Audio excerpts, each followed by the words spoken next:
What's up Nerfers, and welcome back to my channel, where I test blasters outdoors in real world conditions to bring you the results that I want to know.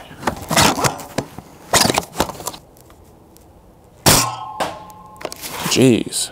Mega darts, or more specifically, AccuFake half-length mega darts. How do they perform? They're 3 times heavier than standard half-length Nerf darts, so perhaps they go further and shoot more accurately too.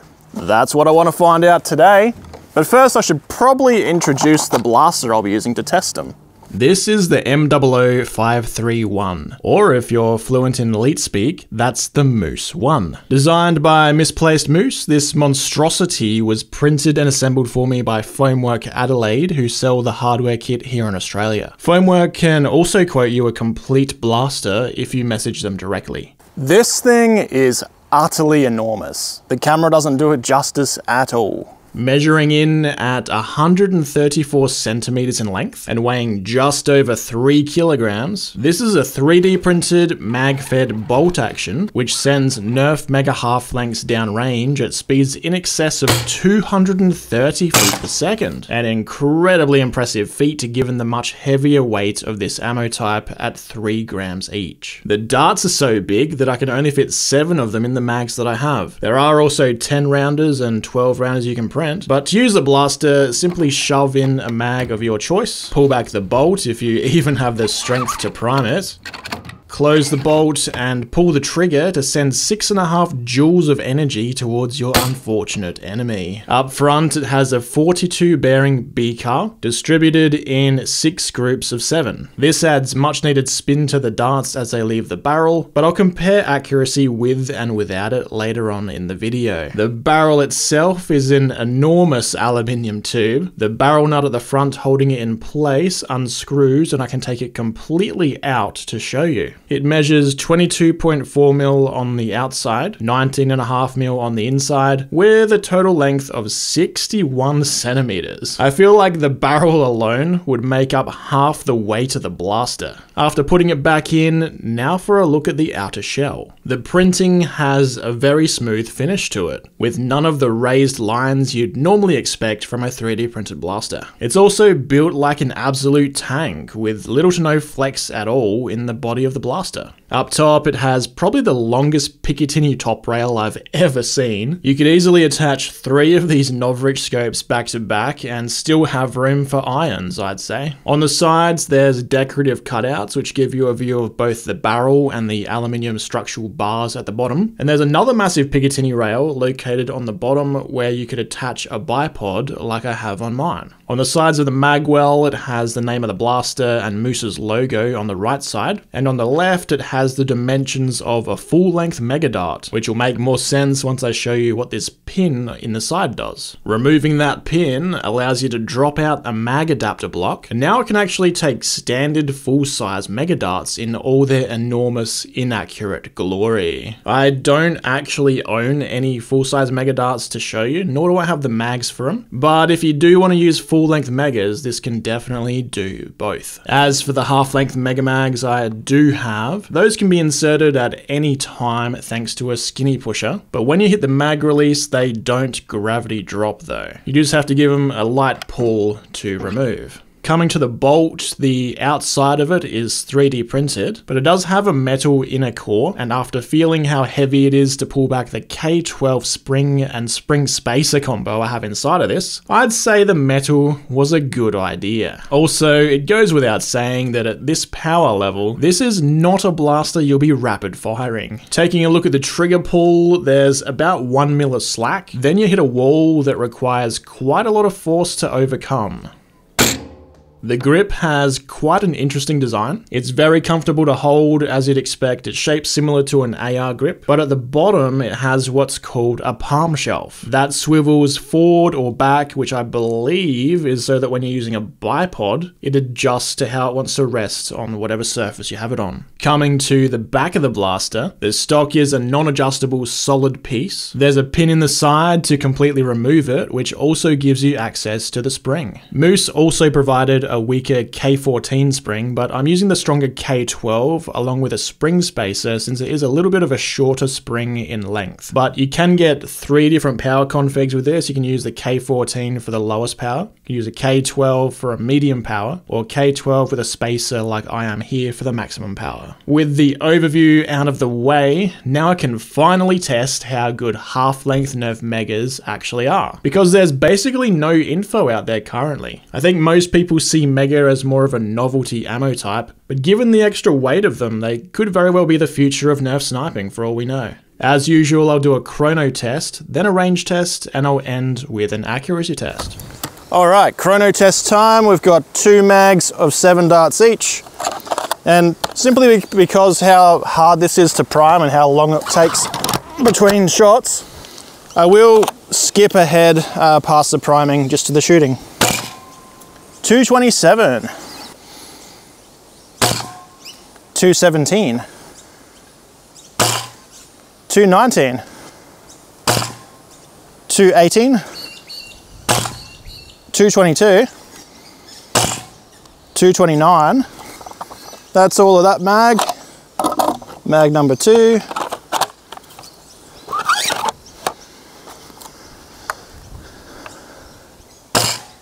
233, 235, 230, 238,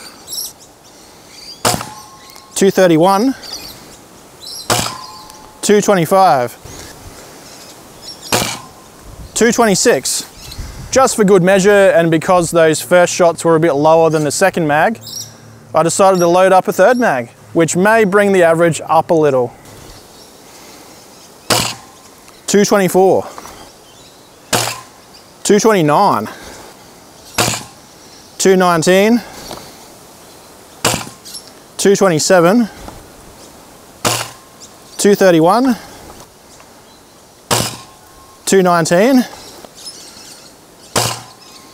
with a low of 212. That is quite impressive indeed for a mega dart. 3 times heavier than standard darts. Mega AccuFakes shot a high of 238, low of 212, average of 225, with a very nice and consistent standard deviation of 6.7. Also, that average of 225 works out to an insane 7 joules of energy, equal to a 1 gram dart fired at 390 FPS. While AccuFakes are currently the best mega darts, they are generally considered a pretty terrible dart overall, especially for springers. So to have such a consistent result is very impressive. Good job, Moose. Now, let's go see how far it can shoot. Alright, it is time now for a range test. In the mag, I've got 7 shots loaded up, and you can see here the mag springs being a little dodgy. Might have to give it a bit of a shake between shots. What I'll be doing is standing against the fence back there and shooting back down the road. And once I find where all the darts go, I can use this fancy little rangefinder aimed at the fence to tell me how far away I was standing. All right, here goes. Yep, need to shake it to get the dart to go up. Okay, about a 45-degree angle.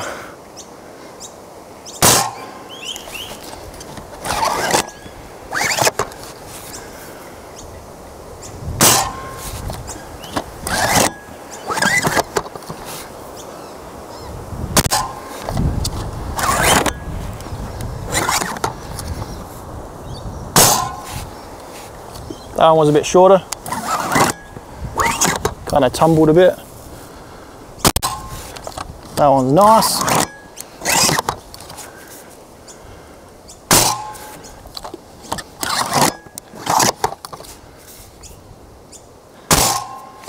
Pretty sure that's all 7. Yep. Let's go find them. All right, here's the closest one. I suspect it was probably a bad dart. It kind of tumbled out of the barrel. It went 45 meters. Quite a bit of a difference to the next one, which is here. They went 57 meters. And then we have the other 5 all grouped up together. So I think I'll just stand in the middle of these ones. And they averaged 64 meters. And the furthest one here, probably about 67, okay, a bit of a difference. Overall, these are averaging about the same as what a 300 FPS standard dart does. Taking a look at the furthest shot at 67 meters, that's similar in range to a 300 FPS normal Springer using worker darts. Honestly, considering the 7 joules of these megas versus the 4 joules of a 300 FPS standard Springer, I was expecting these to go a little further. Though I guess wind resistance does play a big part. Finally though, the test you've been waiting for. The accuracy test. Okay, 2 mags of 7 darts each for a total of 14 shots. Distance of 30 meters or 98 feet for my American viewers.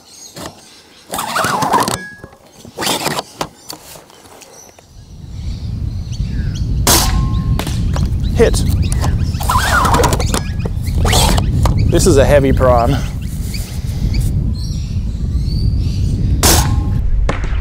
Hit. Oh, that one folded in half in the breech.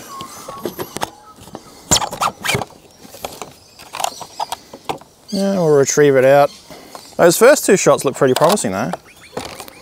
I'll just be more careful now. All right. Shot number 3. Hit.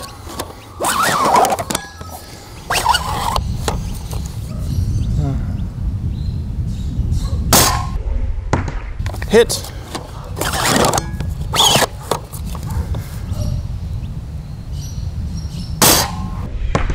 Hit. This is doing pretty good for Lager.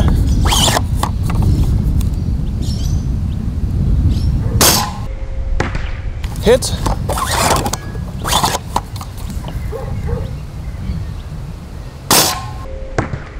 Hit again. That's all 7 in the mag. Mag number 2.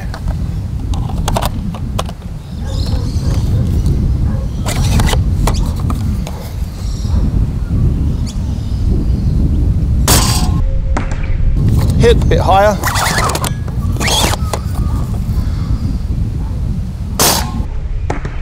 Hit. Another one folded over the breech.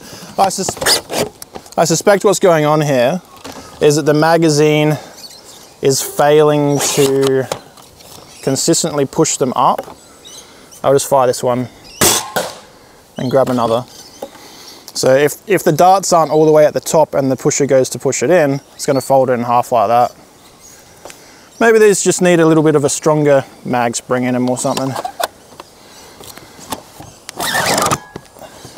Yeah, see? That dart's not all the way at the top, so I'll give it a bit of a jiggle. In we go.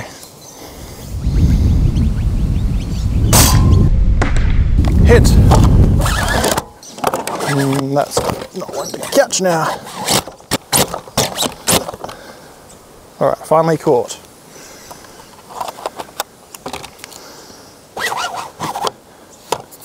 So, not perfect. Accuracy seems pretty good though. Hit.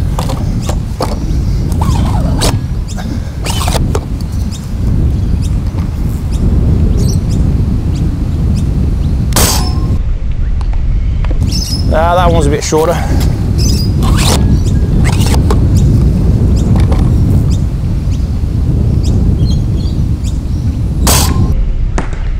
Hit.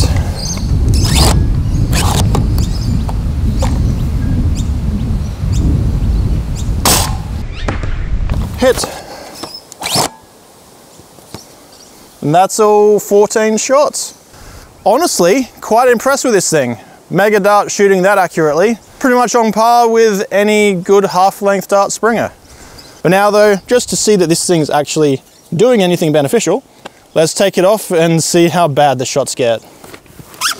Ah, okay, so the scar just twist off?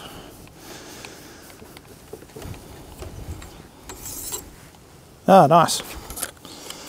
All right, we'll try this without the scar. All right, reloaded these mags. We've removed the B-car. I called it a scar before, it's actually a B-car. We'll see how it does without one.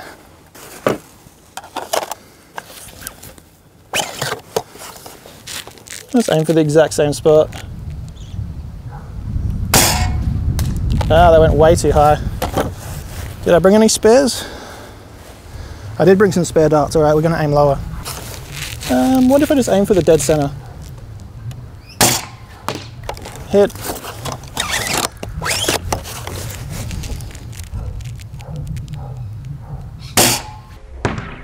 Hit.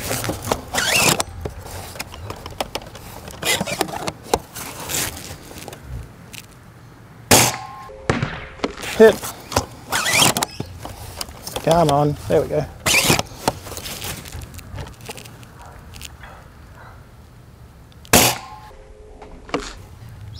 I don't actually know where that went.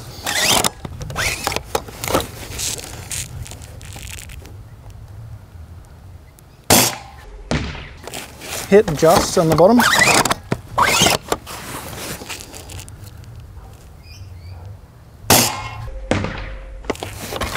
Up the top.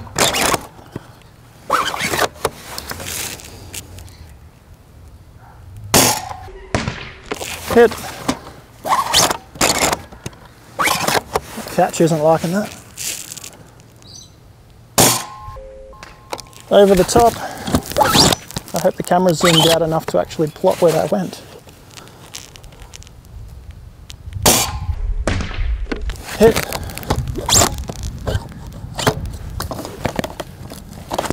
Come on, feet up.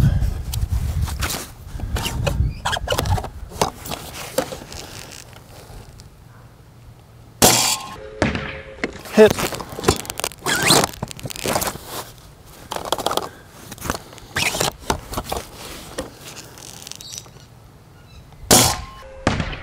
Hit.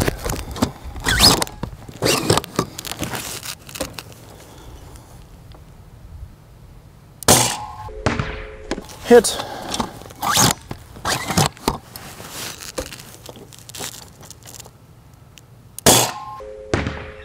Hit.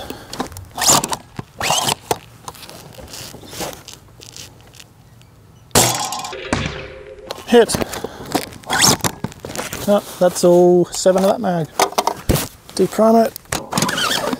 Taking a look at the B-car shots in red, it shot a very impressive grouping, 30 centimeters wide and 75 centimeters tall. Overlaying the shots with the B-car removed in blue, it's clear as day that the rifling helped a lot. So this is a great design by Moose. Getting rid of that and focusing back on the red B-car spread, I'd say it was on par with a worker Harrier shooting 300 FPS with the stock orange plastic rifling. If that one mega shot hadn't dropped lower, which maybe it was damaged from earlier firing, I only had 30 of these total, so some did get reused, the megas would have actually won slightly if that one didn't drop lower. Considering these megas all use the less than ideal AccuFake design, that is incredibly impressive. You'd never even consider using AccuFakes in normal springers because they're utter trash. That makes me wonder how mega worker darts would perform if they ever come into existence. Given the results here, I can only assume that they'd be even better. And because of that, I can only conclude that yes, mega half-length darts do look promising. They're already matching mid-tier Springer accuracy. As for the M0053-1 itself, Moose has done well to design a Mega Blaster that's actually good. The very opposite of a Nerf Centurion, if you will. I think the mags may need a stronger spring and the catch could use a little tweaking, but overall I'm quite impressed. But now I have one more bonus test to show you.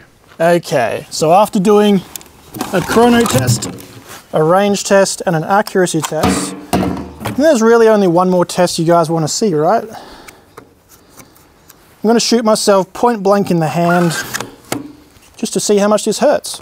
It is 3 times heavier than a standard Nerf dart, but it does have a much larger surface area, so maybe that'll help distribute it over my hand. Let's find out. A little bit numb. My hand's ringing. How would I rate it compared to a 300 FPS normal dart though? I reckon about the same. The energy being distributed over a larger surface area when it hits your hand, I think that definitely helps reduce the actual pain down to about the same level as a normal half-length dart. That's all I have for you today, Nerfers. Check out Moose and Foamwork Adelaide at the links down below. Give this video a thumbs up or a thumbs down to let me know what you thought of it. And here's 2 other ones that you might enjoy. As always, thanks for watching, and I'll see you on the next one.